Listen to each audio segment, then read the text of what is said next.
Today special గోధుమ పిండితో Mysore bajji.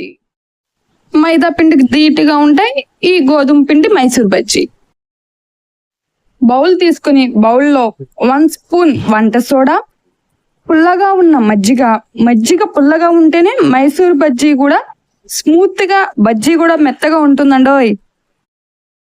Fresh గా ఉన్న వంట సోడా తీసుకుంటే మజ్జిగ పొంగుతుంది. చూడండి, మనకు వీడియోలో కనిపిస్తున్నట్టుగా పొంగుతుంది. కరివేపాకు రెబ్బలు, పచ్చిమిర్చి, 1 స్పూన్ జీలకర్ర, రుచికి సరిపడా ఉప్పు వేసుకోవాలి. 1 కప్ మజ్జిగకి 3 కప్స్ మైదా పిండి తీసుకుంటున్నాను. వాటర్ యాడ్ చేసుకోకుండా కలుపుకుంటూ ఉండాలి. మజ్జిగ పోసాం కాబట్టి వాటర్ యాడ్ చేసుకోకుండా కలుపుకోవాలి.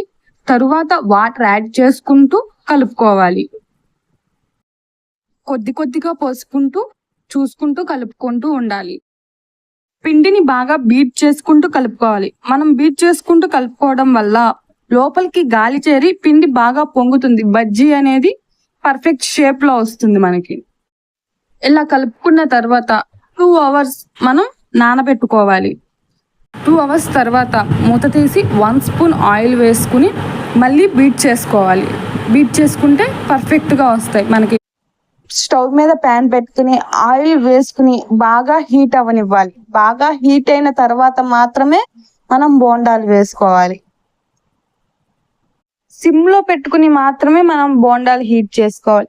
హైలో పెట్టుకుంటే లోపల అస్సలు ఉడకదు. ఈ కలర్ లోకి వచ్చిన తర్వాత హైలో పెట్టుకుంటే కరకరలాడే మనం మైసూర్ బోండా రెడీ. గోధుమ మైసూర్ బోండా రెడీ. మీరు కూడా ట్రై చేస్తారు కదా, తప్పకుండా